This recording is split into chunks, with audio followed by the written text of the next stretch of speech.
Hello my loves, it's Monica and welcome back to a new cozy vlog. Today I am going to bring you guys along on a little book shopping trip, which I'm very excited for. I've been wanting to go to a few different bookstores in Brooklyn that I've never been to before and that I honestly never see people talk about online, and I thought it'd be fun to bring you guys along as I check these bookstores out for the first time. I've actually been such a little reader recently. I've been in a bit of a reading slump. I've really struggled to just consistently to want to read, to get myself to read, especially to read without the assistance of an audiobook or something. But recently I finished reading the One Dark Window duology. It's One Dark Window and Two Twisted Crowns by Rachel Gillig, and I read it because I had just constantly heard from people that it's sort of the best of the best when it comes to the whole romantasy genre. And if I'm honest, I have really struggled with romantasy, which is so frustrating because that should be my genre. I love romantic stories and I love fantasy, so the fact that I'm not in love with all these romantasy books is so disappointing. I just feel like I really struggle with the writing of the books, the world building, the characters, the plot, the actual writing itself. And obviously I haven't read everything within the genre, so I probably really shouldn't say that or generalize like that, but that's just been my experience so far. And I finally decided to pick this one up and I had so much fun reading it. It is not by any means the best fantasy I've ever read or a perfect book, but it was really fun. I loved the characters. It just felt like a big dark fairy tale. Sometimes some of the dialogue would take me out because it felt very modern, but you know what? It's fine. It was exactly what I wanted it to be. I could totally see it being a CW type of show or something, but in a good way. I had a lot of fun reading it. So yeah, I read that duology back to back on my Books Palma, which I'm still loving. I get a lot of questions about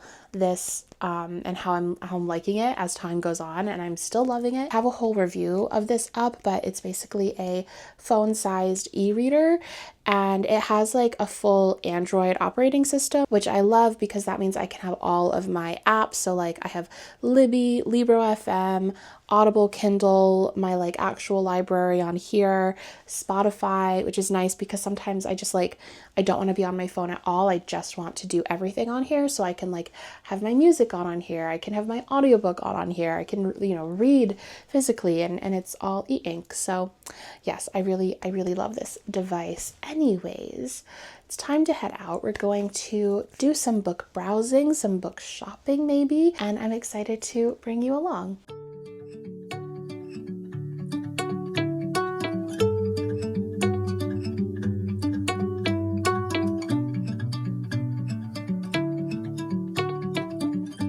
So we've made it to our first stop, which is over there. It is Taylor & Co. and they sell books and comics, and this area is so cute. There's lots of cute cafes and restaurants. I've never been to this bookstore, so let's head in and see what it's like. I decided to challenge myself to give one word to describe each of these bookshops, and for this first one I decided to go with the word cozy, obviously because one, it's a really tiny bookshop. It's basically just one room, but this bookshop, despite me never walking in it before, it felt so familiar and comforting. And I just really loved their selection. I feel like they had such a great curation of diverse books across a variety of genres. Despite it being such a tiny bookshop, I feel like there really is something here for everyone. I also adored the bookseller who was working here. I feel like we had a really lovely conversation, and it seemed like they were having really nice conversations with every patron who was walking through the store. So yeah, definitely cozy in the sense that this could be the bookstore that you grew up with in your hometown. Next up was the aptly named Lofty Pigeon Books, where there were in fact a number of pigeons. The word I chose for this bookshop was nostalgic, because something about stepping inside felt like stepping into a classic Nancy Meyers film. It felt like the bookshop from an idyllic coastal town that feels frozen in the warmth of a late 90s or early 2000s rom-com.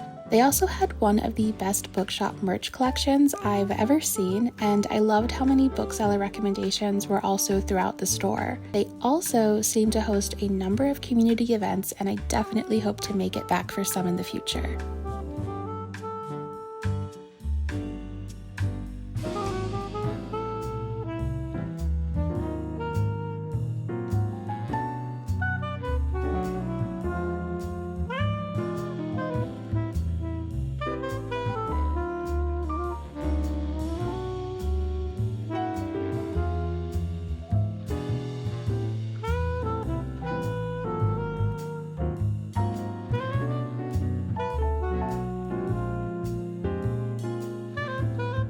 walking to our third bookstore today, which is Terrace Books. I really loved both bookstores that I went to. Oh, it's very sunny. Anyways, walking over to Terrace Books. That might be our final bookstore for today because we are getting close to like 7 p.m. closing time for most bookstores. But I don't know, maybe I'll pop into Barnes & Noble. And I think my roommate Kaylee might be coming to meet me, and we might get some froyo, which I'm really excited for. Lastly, for Terrace Books, I chose the word romantic. This shop feels like the kind of bookstore where you meet the love of your life in, or where you romanticize meeting the love of your life in. It would make the perfect rainy day escape with its antique wood chairs and exposed brick walls. And they had a small but lovely collection of stationery and a cozy kids section in the back.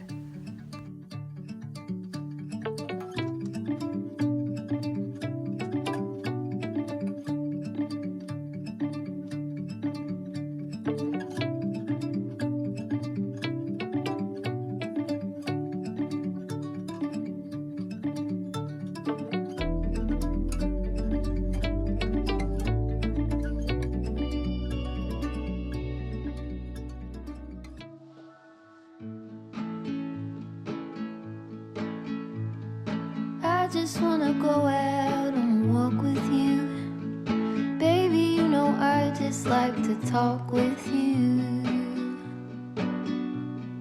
You don't have to tell me anything that's new. I just wanna go out and walk with you.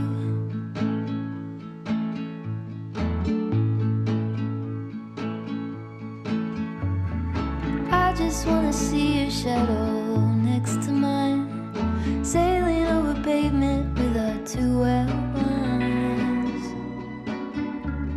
I like to see the shape you're in from time to time.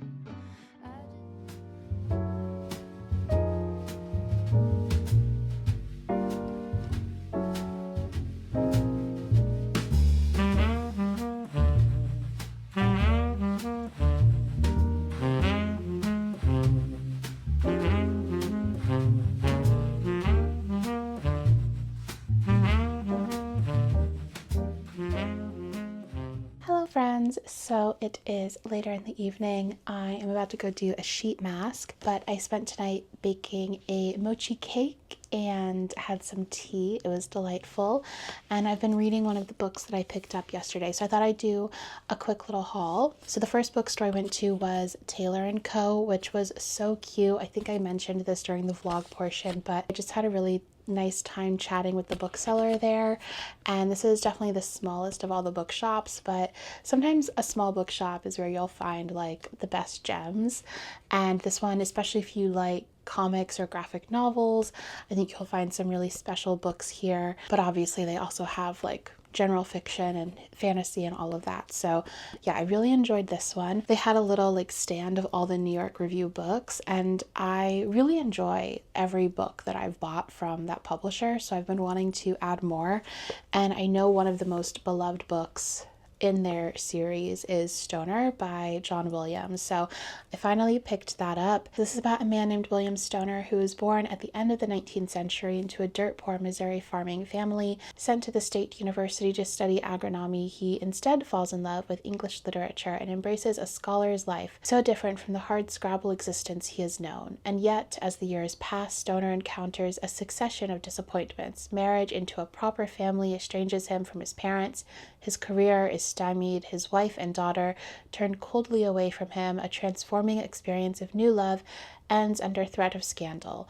Driven ever deeper within himself, Stoner rediscovers the stoic silence of his forebears and confronts an essential solitude. I picked this one up. The bookseller talked about how much he really enjoyed it, that it was a sad book, but it was beautifully written.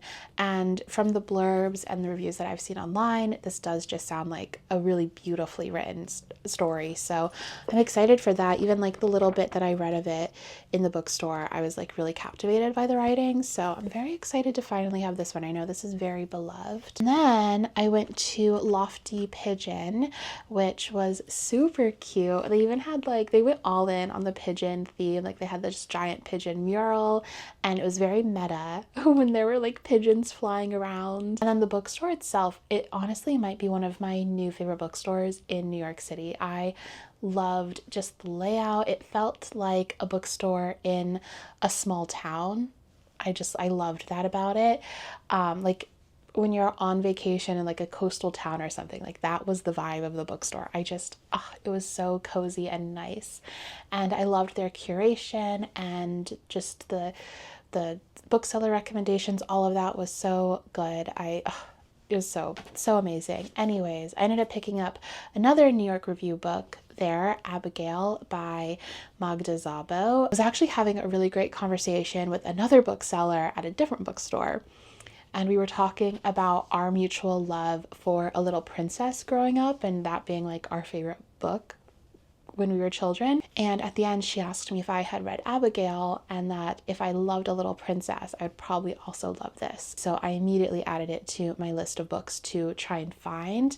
And I was so excited when I saw this one because recently I've just been like getting the urge to want to pick up more books like A Little Princess. So I just kind of want to reread A Little Princess. I haven't read it since I was a little kid, but it was one of my favorite books. So this is kind of also making me want to do that. But the blurb on the back is also really interesting to me because the publisher's weekly review compares it to Jane Austen's Emma. The summary on the back compares it to also Jane Austen, says it's for fans of J.K. Rowling. I'm not a fan of J.K. Rowling, but I did love Harry Potter. Although I will say I've started reading this, and I guess maybe Harry Potter in the sense that it's at a boarding school, but I don't really know where else that comparison would even come from. But anyways, I am really enjoying it so far. This is one that I've been reading, and I'm a few pages into it, and I really do like the writing. It definitely is giving A Little Princess vibes. That might be because the stories kind of open up similarly with the dads leaving their child at boarding school during a war. This is set during World War II in Hungary. We follow this like teen girl. She's just like super willful, very clever. Anyways, I'm really enjoying this one so far. I really love the writing. And then lastly, I stopped by Terrace Books, which I also just loved. This was such a super cozy, warm bookstore, like the type of bookstore you would just want to spend an afternoon, like the perfect rainy day bookstore, honestly. Like it had really dark wood on the inside, vintage chairs that you could sit on. Again, a great curation of books. And I've been meaning to pick this one up for quite a while. This is Rooftoppers by Katherine Rundell. And I love middle grade fiction that reads like a classic. And from what I understand, that is what this is like. So this book is about Sophie, who may have survived a shipwreck as a baby, but her life really began when an eccentric but loving bachelor brought her home. Charles uses toast as a bookmark and welcomes Sophie writing on the walls, but when Child Protective Services threatens to remove Sophie to an orphanage, she and Charles flee to Paris to search for the one thing that might save her long-lost mother. There, Sophie meets a group of children who live under the radar atop the rooftops of Paris, and she learns that when you never ignore a possible, sometimes the impossible comes true. Anyways, the writing in this I think is also supposed to be really magical. It's not a fantasy, but Katherine Rundell also wrote Impossible Creatures, which is a fantasy. But I love when stories that aren't fantasy still have that sort of like mesmerizing, fantastical writing. That was my little haul from the day. Very excited for all three of these, and I definitely am going to be continuing reading Abigail, which I'm keen to do. It's kind of a nice little in between after two very like snacky fantasy poppy books, and really loving those and having so much fun reading them. It's nice to have something that's a little bit, for lack of a better word, drier. Like that's not really the word. Like I don't want to call this dry. It's not. It's really fun. It's just like a palate cleanse, you know?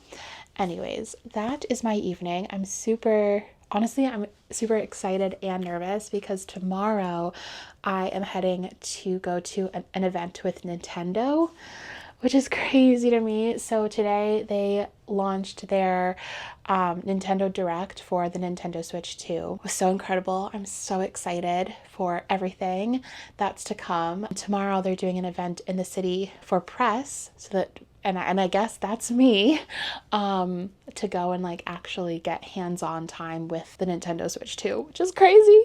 I can't believe I'm going to like touch it tomorrow. And I'm so nervous because it's also like Nintendo. So I don't know. It's like I just have such like intense imposter syndrome about all of this kind of stuff. So wish me luck. We'll see how it goes. Hopefully I don't make a fool of myself or embarrass myself, but I'm excited. So I'll bring you along to that. I'm going to try and have my video up about that whole experience tomorrow, like right after the event. I'm going to try and edit it and upload it very quickly. So that video will probably be up before this one. So if you haven't watched it, you should go watch it. I'll talk about all of my thoughts on the new Nintendo Switch 2 and everything in that. But yeah, I'm so excited. And then I don't know if I'm gonna vlog much tomorrow, but if I do, I'll see you tomorrow. And if not, I'll see you on Friday. Hello, my loves. So it is a couple days later. I ended up going to the Nintendo event. I have a whole video about that, but it was really cool just to like get to play the Nintendo Switch early. Honestly, like every single person who worked that event was just like so cool and kind, and I am like not a first person shooter gamer at all, but even like those games that I played, they made me like so comfortable playing them, and like it was actually fun. Like I'll never play them again, but it was actually fun. Anyways, so I had a really good time.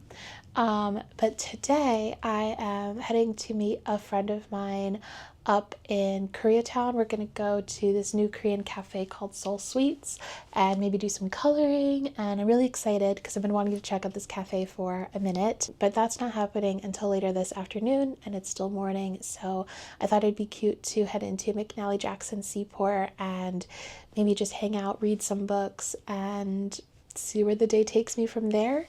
I've been doing some reading. I've been reading Abigail and I'm really enjoying it. You have this like precocious girl who has been left by her beloved father at this really dour boarding school for girls, and she's just trying to like get through.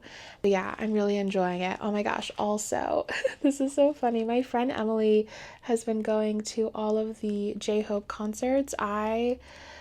Listen, I love BTS, but they're a little bit out of my budget right now, but she went and she brought me back this like J-Hope $10,000 bill, which I think is so cute. So that's my bookmark right now, and I love it. I think it's so fun. Anyways, currently reading that, having a lot of fun with it. I love the writing. It has the readability of like a classic children's story, which is always just so cozy to fall into. So I'm really enjoying this. This is wonderful. I think I'm gonna head out. Well, I'm gonna go get ready, do my makeup, put on an outfit, and then we're gonna head out for the day. And I'm so excited. 21 degrees and sunny, just the way I always wanted.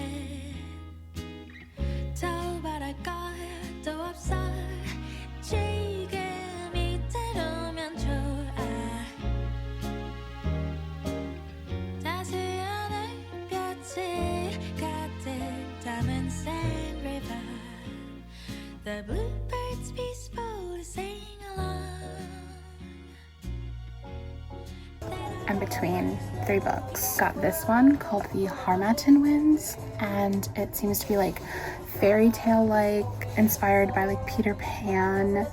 It has like 5 Goodreads reviews and only 1 written review, and the 1 written review says not good, but all the other reviews are 5 stars. This one, called The Cafe with No Name, looks adorable. German book in translation. Both of these are in translation. This one is translated from French. This one's German, and it sounds like a very slice of life book set in 1960s Vienna, and we follow this man who runs a cafe, and it's just sort of like about his life running the cafe and the people who frequent it. This one I think is a pass. I am interested in it, but I think I'd rather have it in paperback, and also I thought that it was going to be like the actual books that inspired Jane Austen versus like essays about the various authors, but I'm interested because one of my favorite college courses was about exact topic, like basically reading the books that inspired Austen. So I'm intrigued about like this author's takes on all of those, but I don't know, I'm not sure if I'm like really excited about any of these, so I might pass on them all today and just